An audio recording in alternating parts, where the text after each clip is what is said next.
Same for my Jalandhar homecoming.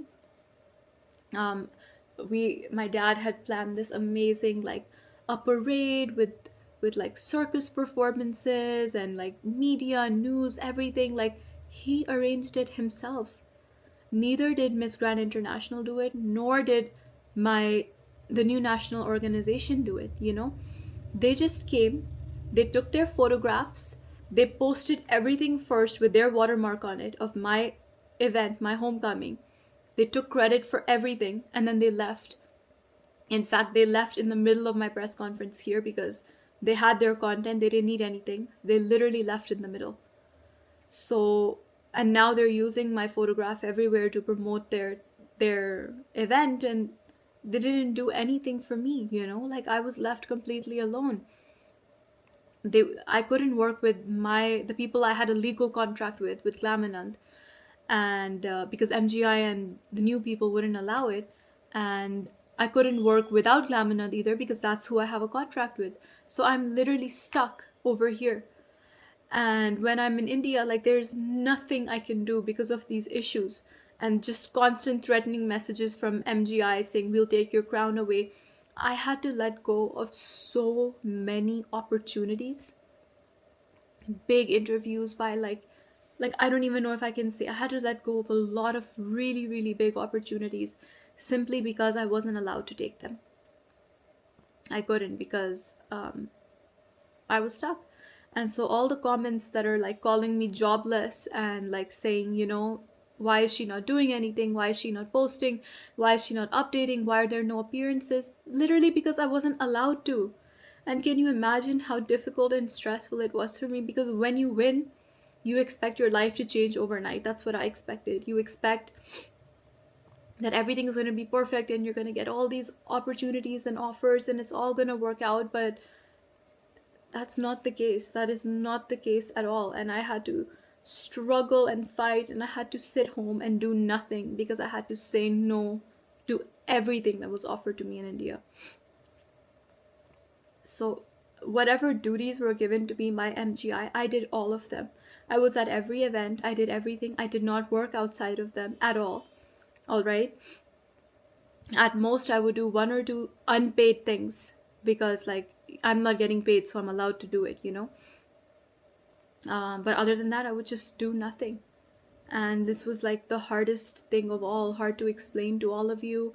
Like, it feels like such a weight off my shoulders now to be able to tell you this, honestly. I was so excited to travel. Also, you know, their favorite sentence to use is more than 20 countries. You're going to travel to more than 20 countries. What traveling? Like, I'm sorry, but it's May.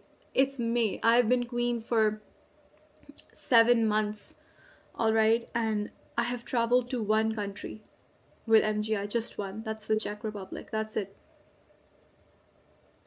I mean, these, like, girls go into this. I went into this thinking, hey, I'm gonna get the opportunity to travel around the world, to be an ambassador, to do this, that. That's what they used to advertise themselves, right? But look at it. It's May. It's been 7 months. I have a few months left of my reign, and there's no traveling. And yeah, they've said that there's maybe some countries coming up, but how am I supposed to do it when I know that A, I'm not protected, and B, like, I don't know that anything is final, and C, I have to pay so much, like, on my own when I'm there, you know? And it's such an unsupportive environment. And I feel really bad because I was supposed to be in Guatemala right now. You know, the national directors of Guatemala had invited me there, and I feel bad that I wasn't able to go. But I had been talking to Miss Grand International. I had been talking to them before, and I told them that, you know, I'm facing all these issues, and please resolve these issues for me, otherwise I won't be able to go to Guatemala. Like, I said that, I was very clear on that, you know. And all I got in response was aggressive threats. That's it. They said, we're going to go to the police, we're going to do this, that, we're filing a case against you. And all I wanted was for them to say, you know what, Rachel, I'm sorry you're having a difficult time. We're going to look into it and we're going to make sure you don't have any problems. That's it. Like, I've done everything that was asked of me. All I needed is a little bit of support, a little bit of of knowing that I'm not in this alone and that the organization is with me. But they're not. They only care about making their money. I know that Nawat publicly blamed my passport, for me not traveling a couple months ago. He said that Rachel's not traveling because she has issues with her passport and she's applying for lots of visas. Like, that's not true. Okay, I understand an Indian passport might not be the strongest in the world, so it's easy to blame, but me personally, I have 10-year visas for the US, UK, Canada, all right, which basically grants me access almost everywhere in the world.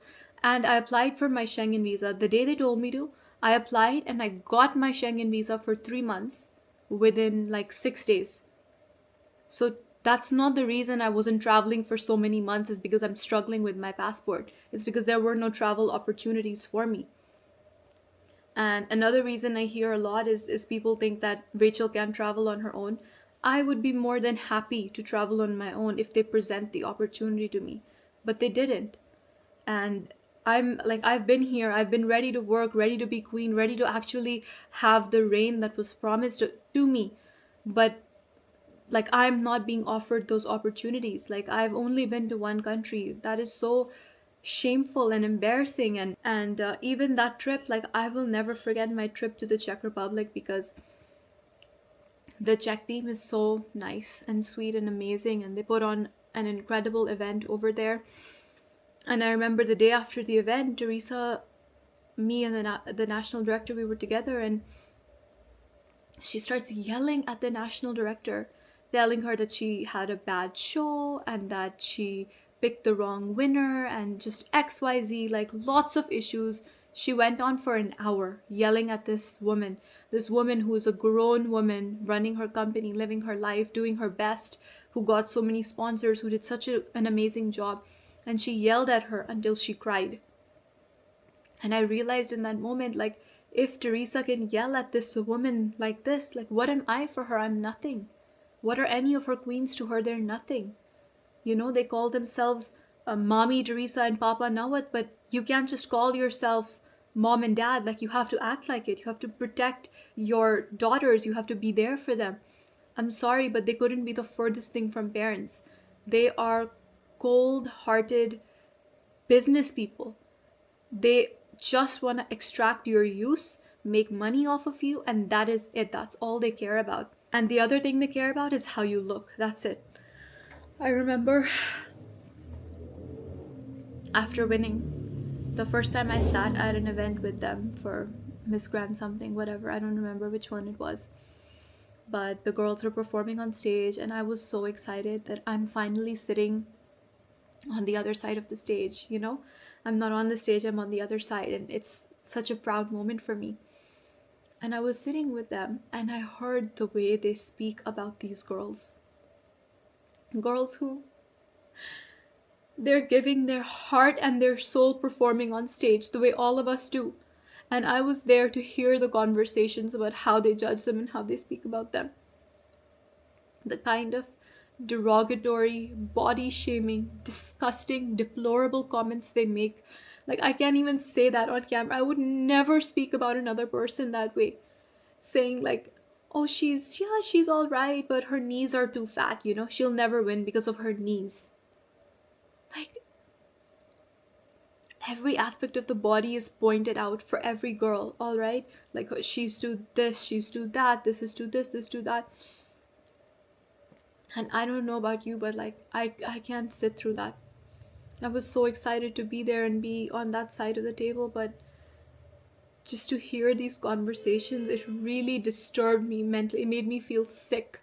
Like 15 minutes into the event, I was sick. I was ready to throw up. I just wanted to leave. I wanted to like cover my ears or something, because I could imagine that that's how they spoke about me and the girls I competed with as well, and I don't even want to imagine what kind of comments they were. This claims to be an organization to support women, to champion women. It should be more than that. No, it should be more than what a girl's knees or nose or like, I can't. Like, they pretend to be so body positive and forward thinking, and yeah, sure, they admit that you need a good body to win, but there's all kinds of bodies competing, right? And they say that that's not like that shouldn't be a factor, but the truth is, like, you are letting yourself, if you're competing there, you're letting yourself be judged top to bottom in the most disgusting way possible by these people. And I frankly cannot be a part of that. I'm not a woman who will tear down another woman because one part of her body is not completely perfect. They don't care about how you speak, they don't care about what you think. The only thing they care about is what you look like. That's why they used to send people to pinch different parts of me and tell me to lose weight here. And I had so many ideas for them. I wanted to work. I had the arm popper idea. You guys know I made an ad, I made a product, I did the packaging. In fact, now it's requested me to create samples of it. My parents had the samples made in India. We were working with local creators and cottage industries here because the snack is made by, like, you know by people who support themselves off of this. It's a very small industry, and I wanted to help them grow their business and take it worldwide. It would have been such a support to the economy. But they weren't interested in that. And people ask me, where's your arm popper? I don't know. Like, I wanted to do it, I was fully ready to do it, but they just don't take these things everywhere. It's easier for them to keep selling the products they already have, on TikTok. That makes money. Why they don't want to invest in something else? The whole time that I was working with Miss Grand International, the last 7 months, I was constantly harassed, manipulated, ignored, and left to fend for myself, all while dealing with the intense and immense scrutiny of the public eye and all the attention that it brings. These have been the hardest few months of my life. And I know that MGI right now, they will go to any lengths to defame me, to malign my name and my image, and to, like, destroy my credibility. They will say anything. Frankly, anything. A lot of people will choose to believe them. A lot of people won't. I hope you see for yourself and you recognize the pattern of disrespect and the systemic failures in their system. I, of course, don't have the same resources as this huge public limited company that's been operating for like so many years. But what I do have is the truth. I have integrity, and I will stand by that. And I will stand by myself. I have the strength and support and love of the fans, and that's what matters more than anything. Don't forget, all right, if you're a person, a fan who supports this pageant or supports any pageant, you have the power to decide where people's attention goes. With every post you make or every view you give, you decide what to make a bigger what makes a bigger impact in the world, and what doesn't. And if you're thinking of supporting this pageant, or if you're a girl who's thinking of, God forbid, thinking of competing in this pageant, please go into it completely aware of all of these things. That even if you win, you'll be completely on your own and you're not going to get any love or special treatment or safety or support from this organization. The organization, the Miss Grand International organization, does not care about you. It does not care about its queens. All it wants is to use its queens until the queens are not useful. And I could not be a part of this anymore, which is why I chose to give up my title and to resign. I know there will be a lot of queens after me. There were a lot of queens before me.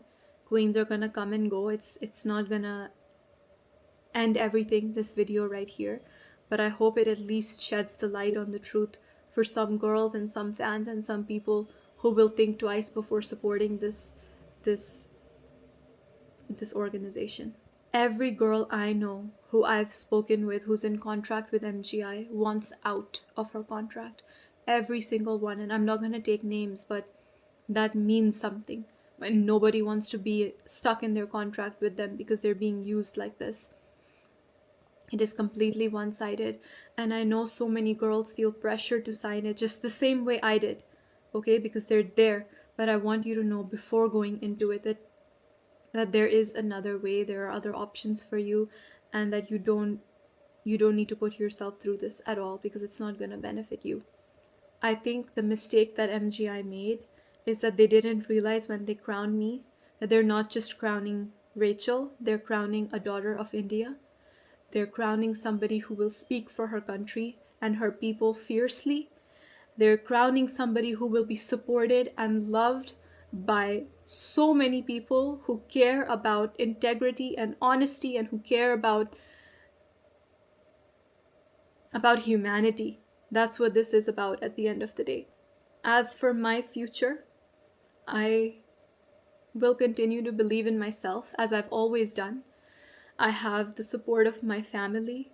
I have the support of these amazing fans, and I'm so, I didn't think about the support when I posted this and resigned and gave up my crown. And I knew a lot of people would speak negatively about me, but I never expected that so many people would support me. And I'm so, so grateful. I can't say thank you enough, because if the response had been different, I don't know how I would handle it right now. But I'm so grateful for your support, your love, your trust in me. And I want you to know that you matter. Your attention matters. So please don't give your attention to this horrible organization, because they're going to do the same thing to queens years on years. And if you stop giving your attention here, maybe girls will stop applying, and maybe one day they won't have the power to treat women like this anymore. The relationships I've made during these months with people all over the world, in Thailand, with fans, they mean everything to me. And I've never been fake in my interactions with them ever. I've always tried to protect the girls. I've always told the girls who won to protect themselves. And those relationships, I wouldn't change it for the world. I'm so grateful that I got to meet all of you and be in this position to turn this down today because of you. I truly believe that a pure heart and honest intentions will always be rewarded.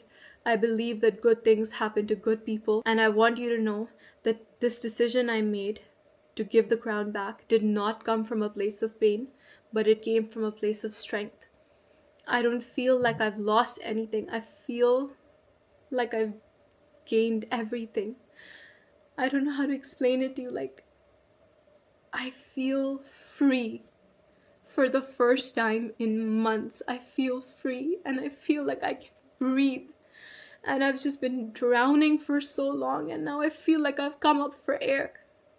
And I have my life back, and I'm so grateful for that. And no matter what happens, I hope that I've at least helped one or two people by sharing this and being honest with you today. And I just want to say that I'm really grateful. Thank you so much for your love and support. And I love you so much. And there's only up to go from here, and